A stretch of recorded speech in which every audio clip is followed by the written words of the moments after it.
A car travels along a rural British road, carrying an American woman named Greta Evans asleep in the back seat. She awakens when the driver announces their arrival at the house where she will be working. Informed that the homeowners are momentarily absent, Greta is directed to wait for them in the parlor. Upon entering the house, Greta removes her shoes and places them alongside her belongings near the entrance. Hearing a noise from upstairs, she decides to investigate. Along the way, she encounters a painting depicting a family, presumably the one she will be serving. Continuing her exploration, she discovers a child's room, where she picks up a toy for closer examination. Her reverie is interrupted by the unexpected greeting of Malcolm, the grocery boy, who startles her from behind. After introductions, Malcolm invites Greta to join him in the kitchen for a tour, to which she agrees. As they unpack groceries and engage in conversation, Malcolm guesses that Greta is American and possibly fleeing from someone. Eager to divert the conversation, Greta inquires about the family she'll be working for. Malcolm assures her that the family is kind and generous. However, when she inquires about the son, he hesitates to provide an explanation. Their conversation is abruptly halted by the entrance of Mrs. Heelshire, who questions Greta about her bare feet. They return to the house entrance to retrieve her shoes, only to find them missing. Mrs. Heelshire dismisses it as her son's playful antics and advises Greta to wear different shoes. Meanwhile, in another room, Mr. Heelshire converses with his son, Brams, whose face remains obscured by a chair. As the two women enter, Mrs. Heelshire introduces Greta to her husband and son. However, when they step aside, Greta realizes that the figure in the chair is actually a doll. Greta's laughter fades when she notices the seriousness of their expression. Their interaction is interrupted by Malcolm, who enters the room and begins conversing with the doll as if it were alive. After Malcolm leaves, Greta, emboldened by his behavior, approaches the doll, shakes its hand, and expresses her desire to be friends. Mrs. Heelshire instructs her husband to bring Greta's belongings to her room while she acquaints the new nanny with her duties. As they ascend the stairs, Mrs. Heelshire reveals that they had previously employed other nannies, all of whom Brams rejected. Upon reaching Bram's room, Mrs. Heelshire leads Greta through the daily routine. Brams must be roused at 7 a.m. and dressed in fresh attire, a task Mrs. Heelshire requests Greta to demonstrate. Dissatisfied with Greta's method, Mrs. Heelshire intervenes and undertakes the task herself. They proceed to the studio where Brams engages in 3-hour lessons, 5 days a week, commencing with poetry, followed by music appreciation, which is of great significance to Brams and necessitates playing at a high volume. Later, they convene for dinner, with Bram's doll joining them. Upon concluding the meal, Greta proceeds to clear the table, but Mrs. Heelshire admonishes her against discarding the leftovers,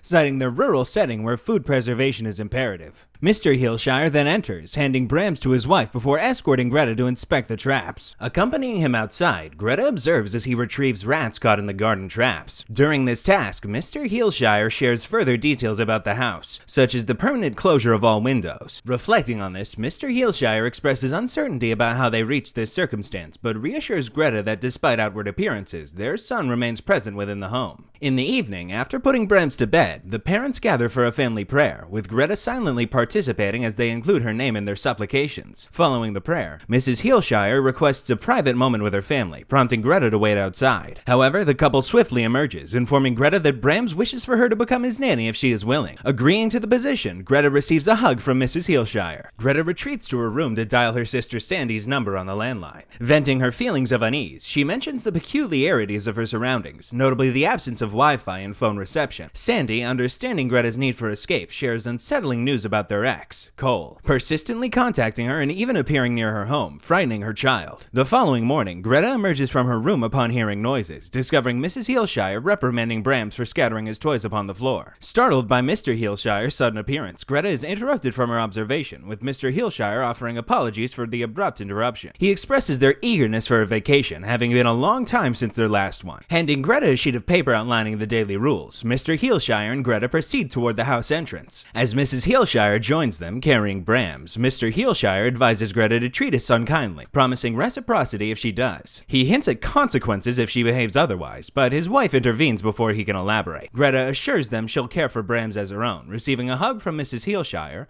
along with a whispered apology. Taking Brams outdoors, they watch the couple depart in their car. Upon returning inside, Greta disregards the rules, leaving Brams on a random chair and covering him with a blanket due to his unsettling presence. She proceeds to the kitchen to prepare a peanut butter and jelly sandwich, which she takes with her to a reading chair. Enjoying some wine and reading a magazine, she eventually drifts off to sleep. As she wakes in the nighttime, Greta picks up the tray, intending to take it to the kitchen. However, However, she pauses midway upon noticing the fallen blanket beside Bram's. Feeling unnerved, she hastily retrieves him and places him in his room, tossing him onto a rocking chair before returning to bed. The sound of a child's laughter rouses Greta from sleep. Investigating, she approaches the family painting, drawn to the image of the child. Suddenly, a hand emerges from the painting, grasping her neck. Startled, she wakes up in bed, unharmed but unsettled by the dream. Disturbed, she dresses and checks up on Brams in his room, finding him still on the chair with water dripping from his eye. Worried it might be tears, she realizes it's just water from a leak. Moving him to the bed for protection, she leaves. Exploring the house, Greta discovers a locked door in the attic, attempting to open it with a fire poker to no avail. Throughout the day, she occupies herself with various tasks, trying to keep busy. Attempting to reach her sister, Greta encounters the answering machine. Just as she hangs up, the phone rings again, but only static greets her when she answers. The following day, while collecting the mail at the gates, Malcolm arrives in his car with the groceries. They head to the kitchen, where Malcolm instructs her to discard all leftover food into a trash bag he'll take away. Expressing frustration at Malcolm's failure to warn her about Brams, he defends his silence, claiming he didn't want to spoil the surprise. Curious about the doll's backstory, Greta prompts Malcolm for an explanation. Leading her to a grave near the house, Malcolm reveals that Brams perished in a house fire on his 8th birthday, with the doll appearing the day after. Despite its eerie nature, Malcolm assures her it's harmless. Upon calculating the timeline, Greta realizes the couple has maintained this lifestyle for 2 decades. Malcolm informs her that they had been searching for a nanny for a year prior to her arrival, offering to take her out to experience the town's nightlife if she's feeling restless, ensuring her it's not a date and he won't disclose their outing. Clarifying that she's recently ended a relationship, Greta accepts the invitation. Meanwhile, in Bram's rooms, it's revealed that all the conversation in the house are overheard by Brams through the walls. While on the phone with Sandy in her room, Greta shares her plans for the evening, unable to convince her sister that it's not a romantic outing. Sandy encourages Greta to socialize more. Catching sight of Bram's reflection in the mirror, Greta feels unsettled and closes the door. Later, as she enters the bathroom for a shower, oblivious to another presence in the room, her dress and necklace vanish. Upon exiting the shower and noticing a chunk of her hair missing in the mirror, she discovers the disappearance of her belongings as well. Upon returning to her bedroom, she discovers all drawers gaping open and her wardrobe emptied of clothes. Fearing an intruder, she exits the room, stumbling upon the attic door ajar with the stairs beckoning her ascent. Clutching the fire poker for protection, she ventures into the attic, only for the door to slam shut behind her, sealing her in. Upon hearing Malcolm's arrival, she attempts to signal him from the window to no avail. Her efforts to break free with the poker prove futile as it shatters, leaving her stranded as Malcolm departs. Navigating the attic, she startles at a human-like shadow, losing consciousness from a blow to the head. Awakening the next morning in the attic, she discovers the shadow was merely clothes on a hanger. Perusing Bram's childhood photo album, she encounters a picture of the painting's original subject, noting Graham's graver expression. Startled by the sudden opening of the attic door, she retreats to her room, only to find her clothes mysteriously restored. Malcolm arrives later to search for intruders, finding no signs of forced entry. Puzzled by the reappearance of her clothes, Greta seeks solace in Malcolm's company as he opts to stay.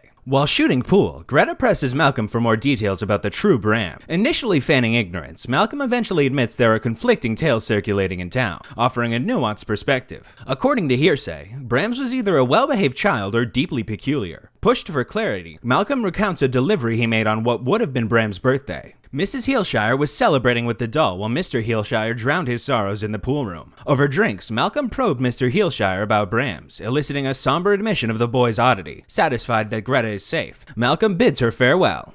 Retreating to her room, Greta confides in her sister over the phone. Sandy reveals that Cole has resurfaced, armed with Greta's address courtesy of Sandy's child's misguided attempts to fend him off. Sandy extends her apologies, though Greta assures her that there's no blame to assign. After all, Greta heads to the bathroom to freshen up, catching sight of a shifting shadow in the corner. Investigating further, she enters Bram's room to discover scattered papers on the floor. Despite adjusting the doll's position, its gaze follows her, and in a disorienting moment, Greta finds herself back in bed.